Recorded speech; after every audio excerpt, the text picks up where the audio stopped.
Shalom Bapak Ibu Saudara yang dikasihi oleh Tuhan Yesus, bagaimana kabar Anda di hari ini?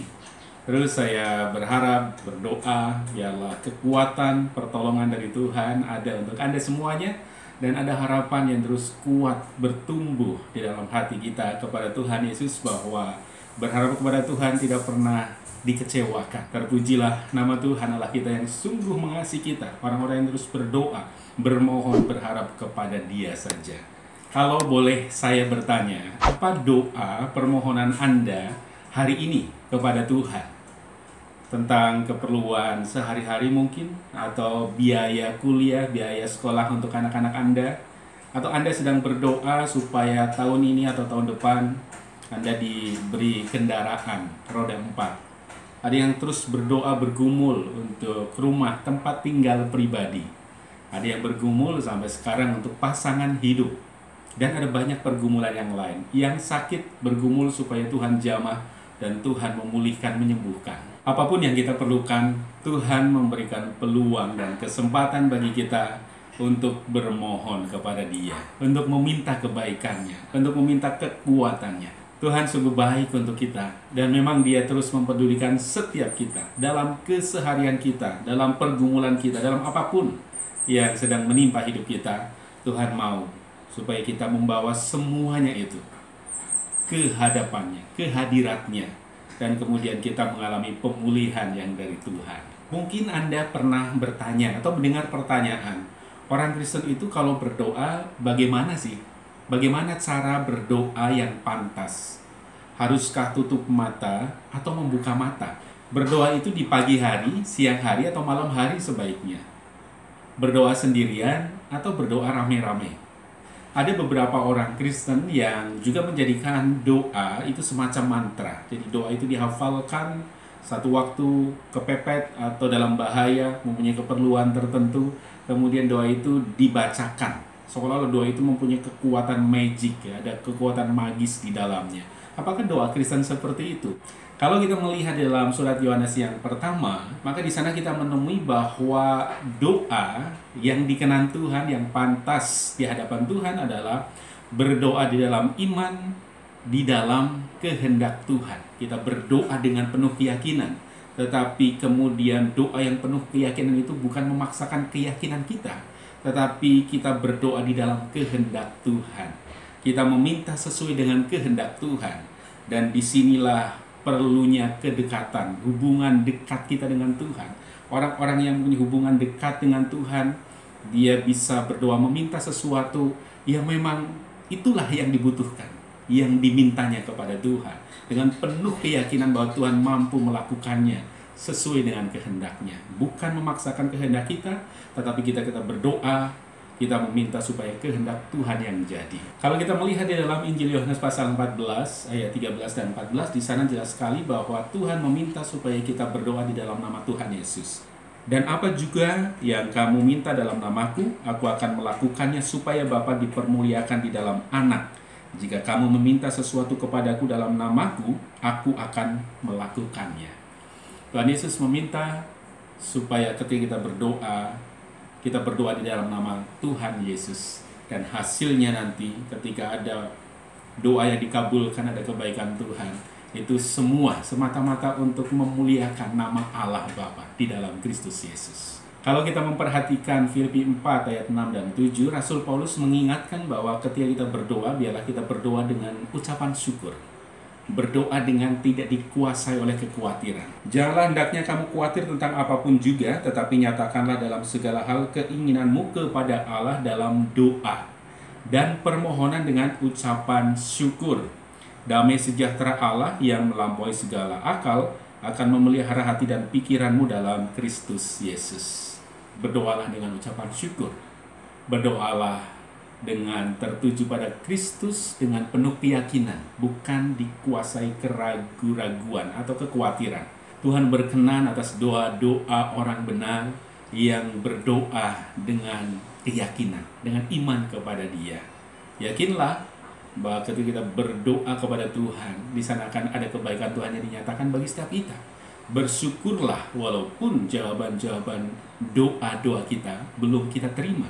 Bersyukurlah untuk keadaan Anda hari ini, apapun, dengan ucapan syukur itu, kita menyenangkan Tuhan. Orang-orang yang berdoa dengan bersyukur, Tuhan senang. Dan saya yakin ketika Tuhan senang, Tuhan mendengarkan seru doa kita. Dari beberapa bagian firman Tuhan tadi jelas sekali di sana, doa yang pantas adalah doa yang penuh dengan keterbukaan, ada kejujuran, ada ucapan syukur, ada merendahkan diri di dalamnya ketika datang kepada Tuhan. Tuhan berkenan untuk doa-doa seperti itu. Doa orang benar dikenan oleh Tuhan. Lebih lanjut kita bisa memperhatikan di dalam firman Tuhan Matius 6 ayat 9 sampai ayat yang ke-13. Kita mengenal doa ini sebagai doa Bapa kami. Doa yang pantas, doa yang dikenan oleh Tuhan. Tuhan mengajarkannya dalam doa Bapa kami. Di sini ada prinsip-prinsip yang harus diikuti ketika murid-murid Tuhan berdoa. Ketika kita bermohon kepada Tuhan supaya doa-doa kita dikenan oleh Tuhan, supaya kebaikan Tuhan kemudian dinyatakan bagi setiap kita, supaya Tuhan dipermuliakan. Beberapa prinsip yang ada dalam doa Bapa kami supaya doa-doa kita pantas di hadapan Tuhan adalah yang pertama, Tuhan Yesus mengajarkan ketika kita berdoa di sana ada pengagungan terhadap Allah Bapa di sorga. Di sana dikatakan, Bapa kami yang di sorga, dikuduskanlah namamu. Jelas sekali di sini ada satu hati yang mau mengagungkan Tuhan. Tuhan yang penuh dengan kuasa, Tuhan yang kudus itu, Tuhan yang memang harus terus disembah dalam hidup kita. Yang pertama harus ada penyembahan. Yang kedua, Tuhan juga mengajarkan bahwa harus ada iman, percaya kepada Dia. Jadi dikatakan, datanglah kerajaanmu, jadikanlah kehendakmu di bumi seperti di surga. Ada satu iman kepada Tuhan bahwa Tuhan sanggup melakukan segala perkara. Kemudian di sana juga dikatakan bahwa berikanlah kami pada hari ini makanan kami yang secukupnya. Tuhan juga memberikan kesempatan untuk kita dalam doa-doa kita untuk meminta kepada Dia apapun yang kita perlukan, kecukupan, kesembuhan, apapun, damai. Semua yang kita perlukan Tuhan memperbolehkan kita memintanya kepada Dia. Selain itu juga di dalam doa Bapa kami diajarkan bahwa setiap kita yang meminta kepada Tuhan harus juga mau mengakui dosa-dosa kita. Kita saling mengampuni satu sama lain. Kita tidak menyimpan dendam dan juga tidak menyimpan dosa. Kita mau bertobat terhadap segala kesalahan kita. Doa yang pantas di hadapan Tuhan, doa yang dipohonkan oleh orang-orang yang benar. Yakobus mencatatnya dalam Yakobus 5 ayat yang ke-16. Doa orang benar. Jadi doa orang benar pasti dikenan Tuhan. Itulah doa yang pantas di hadapan Tuhan. Di dalam doa Bapa kami juga Tuhan mengajarkan supaya kita sungguh-sungguh menaklukkan diri, berserah penuh dengan rasa hormat dan juga kekaguman kepada Tuhan. Karena memang Dia adalah Bapa yang mempunyai semuanya, kerajaan, kuasa, dan kemuliaan. Orang-orang yang merendahkan diri, membawa diri, menaklukkan diri di kaki Tuhan Yesus, dikenannya, doa-doanya dikenan dan dikabulkan oleh Tuhan. Dan kita juga perlu tahu bahwa doa Bapa kami tidak dimaksudkan sebagai mantra. Jadi kita boleh menghafalnya, mengingatnya, tetapi tidak memperlakukannya sebagai mantra. Ada orang-orang yang menganggapnya doa Bapa kami sebagai mantra. Jadi kalau punya keperluan apa, dibaca atau didoakan, dihafalkan 3 kali. Nanti punya keperluan apa yang lain, dibacakan sampai 7 kali. Ada yang mengatakan sampai 100 kali, supaya lebih mujarab seperti mantra-mantra dari dukun-dukun. Doa Bapa kami adalah prinsip-prinsip yang perlu kita tahu, bahwa ketika berdoa kita harus penuh dengan keterbukaan, penyerahan diri, penundukan di hadapan Tuhan, penuh keyakinan, dan juga mengkoreksi diri. Apakah hidup kita sudah benar di hadapan Tuhan? Kalau masih ada dosa, Tuhan mau supaya kita mengakuinya. Kalau ada hati yang belum mengampuni, Tuhan juga mau supaya kita mengampuni orang lain.